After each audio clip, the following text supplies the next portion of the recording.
आज हम एक ऐसी अजीब सी उलझन को डिकोड करेंगे जो लगभग हर एम्बिशियस स्टूडेंट को अंदर ही अंदर खा रही है। सपने तो बहुत बड़े हैं, राइट? एकदम आसमान छूने की चाहत है, लेकिन रियलिटी ये है कि शुरुआत करने की एनर्जी ही नहीं बची है। कल करेंगे, और सच बताएं तो वो कल कभी आता ही नहीं है। एक तरफ मैसिव गोल्स हैं और दूसरी तरफ ये एंडलेस डोपामीन लूप, एक अजीब सी मेंटल थकान। हम बस स्क्रीन्स पर स्क्रॉल करते रहते हैं, गिल्ट फील करते हैं और इस आलसीपन के जाल में बुरी तरह कैद हो जाते हैं। आज की ये चर्चा बिल्कुल उसी कैद के बारे में है और उससे बाहर आने के बारे में भी। Okay, let's dive into this. एक बहुत ही प्रोफाउंड फिलोसोफर हुए हैं रॉबर्ट एडम्स। उन्होंने एक कमाल की एनालॉजी दी थी। उन्होंने एक ऐसे इंसान का जिक्र किया जो पूरे 40 साल से एक अंधेरी काल कोठरी में, एक डंजन में कैद है। वो उसी में अपनी जिंदगी बिता रहा है, उसकी साफ सफाई कर रहा है और उस गुप अंधेरे का बिल्कुल आदी हो चुका है। लेकिन एक दिन वो दरवाजा खोलता है और उसको पता चलता है कि दरवाजा तो पिछले 40 साल से खुला ही था। Crazy, right? ये छोटी सी कहानी आज के मॉडर्न स्टूडेंट की हैवी मेंटल फटीग और डोपामिन लूप को एब्सोल्युटली परफेक्ट तरीके से दर्शाती है। हम अपनी लेजीनेस और हैवी ओवरथिंकिंग का एक मेंटल प्रिजन बना लेते हैं, जबकि सच तो यह है कि हम हमेशा से आजाद हैं। अब सबसे पहले ना, इस सिचुएशन को वैलिडेट करना बहुत जरूरी है। अगर बहुत ज्यादा लेजीनेस फील होती है तो वो किसी भी स्टूडेंट की आइडेंटिटी नहीं है। ये कोई कैरेक्टर फ्लॉ नहीं है। ये सिंपल हार्डकोर बायोलॉजी है। हमारा जो ब्रेन है, it is biologically wired to avoid pain and seek comfort. जब कोई गोल बहुत बड़ा, बहुत मॉन्यूमेंटल और थका देने वाला लगता है तो ब्रेन तुरंत एक डिफेंस मोड में चला जाता है। वो कहता है, भाई ये बहुत मुश्किल है, बहुत पेनफुल है, चलो कुछ आसान करते हैं। और लीजिए, वहीं से प्रोक्रेस्टिनेशन शुरू हो जाता है। ये सिर्फ हमारे दिमाग का एक नेचुरल डिफेंस मैकेनिज्म है जो हमें ओवरवेल्म होने से बचाता है। और सबसे इंटरेस्टिंग बात यह है कि इस बायोलॉजिकल कंफर्ट सीकिंग ट्रैप को स्पिरिचुअल टर्म्स में एक बहुत ही सटीक नाम दिया गया है, माया, द ग्रैंड इल्यूजन। ये एक ऐसी स्टेट है जहां एक बहुत ही एक्टिव, ओवर स्टिम्युलेटेड दिमाग लगातार बाहरी प्रेशर और कंडीशंस पर रिएक्ट करता रहता है। जब माइंड बुरी तरह थक जाता है तो वो हमें बस कंफर्ट जोन्स में बांध देता है। माइंड हमें ट्रिक करता है। वो कहता है कि यार, उन बड़े गोल्स पर मेहनत करने के बजाय थोड़ी देर फोन पर स्क्रॉल ही कर लेते हैं। और यही माया, यही इल्यूजन हमें उस मेंटल जेल का आदी बना देती है जहां हम कंफर्टेबल तो हैं पर आजाद बिल्कुल नहीं। हम बस मान लेते हैं कि आलस ही हमारी फितरत है। यहां दो अलग अलग मेंटल स्टेट्स का कॉन्ट्रास्ट समझना एब्सोल्युटली क्रूशियल है। एक तरफ है एक्टिव माइंड। ये माइंड बहुत कॉम्प्लिकेटेड है, डरा हुआ है और लगातार एम्बिशन और परफेक्शन के प्रेशर पर रिएक्ट कर रहा है। ये ओवरथिंकिंग से भरा हुआ है और इसीलिए पूरी तरह से मेंटल पैरालिसिस का शिकार है। दूसरी तरफ हमारे पास है क्वाइट माइंड, एक शांत दिमाग। ये बिल्कुल सिंपल होता है, नॉन रिएक्टिंग होता है। इसे इस बात से फर्क नहीं पड़ता कि आगे का पहाड़ कितना बड़ा है।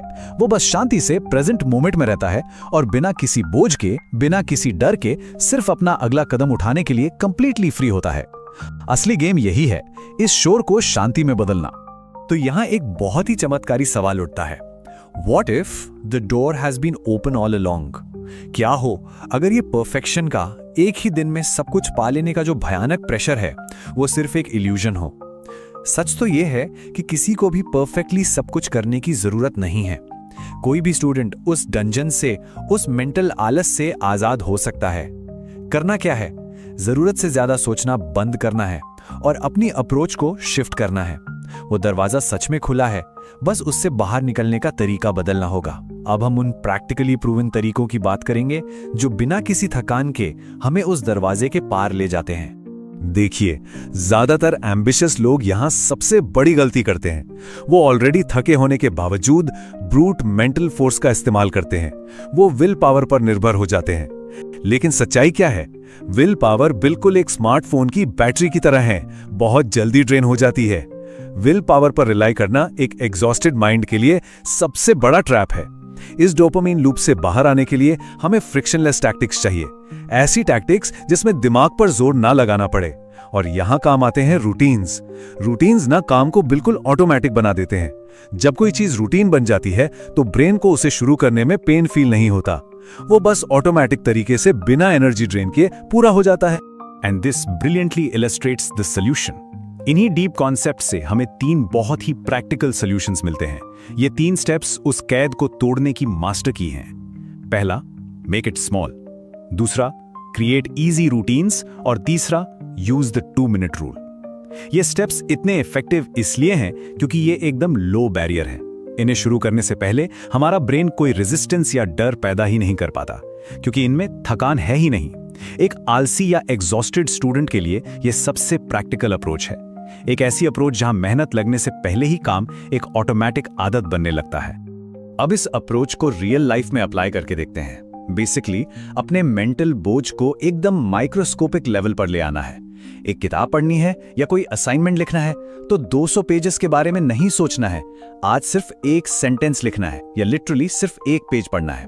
नया गाना सीखना है, सिर्फ एक सिंगल गिटार कॉर्ड प्रैक्टिस करनी है। एक्सरसाइज करनी है तो पूरे वर्कआउट का मत सोचो, बस अपने शूज बेड के पास रख दो ताकि उठते ही वो सामने हो। देखिए, ये सब बिल्कुल नॉन थ्रेटनिंग स्टेप्स हैं। इन छोटी छोटी जीतों से ना एक सॉलिड मोमेंटम बनता है। और सबसे बड़ी बात, ब्रेन का वो डिफेंस सिस्टम ट्रिगर ही नहीं होता जो हमें वापस लेजीनेस और स्क्रॉलिंग में धकेल देता है। जब हमारा फोकस इन छोटे छोटे कदमों पर होता है, तब जाकर हम सच में समझ पाते हैं कि we need to focus on progress, not perfection. Perfection का वो भारी बोझ उतार देना ही सच्ची आजादी है। अक्सर होता क्या है, जब हम सोचते हैं कि सब कुछ एकदम परफेक्टली होना चाहिए, तभी हम डर जाते हैं और कुछ भी शुरू ही नहीं कर पाते। लेकिन फेलियर यानी गिरना, गलती करना या थोड़ा स्लो होना इस जर्नी का एक नेचुरल हिस्सा है। फेलियर प्रोग्रेस का ऑपोजिट नहीं है। ये छोटे एफर्ट्स जब डेली डिसिप्लिन के साथ किए जाते हैं तो ट्रस्ट मी, वो आगे चलकर मैसिव और literally life changing results create करते हैं। और अब हम आ गए हैं इस सफर के बिल्कुल आखिर में, एक बहुत ही जरूरी आखिरी सवाल के साथ। What fuel will be added to the fire today? बड़े सपने हमेशा एक छोटी सी चिंगारी की तरह शुरू होते हैं। हर छोटा एक्शन, हर 2 मिनट का छोटा सा एफर्ट उस चिंगारी में फ्यूल डालने जैसा है। आग तभी भड़केगी, तभी रोशन होगी जब उसमें लगातार ईंधन जाएगा।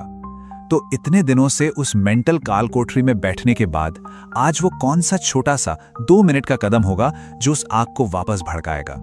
दरवाजा खुला है, बाहर निकलने के लिए बस आज एक छोटा सा कदम उठाने की देर।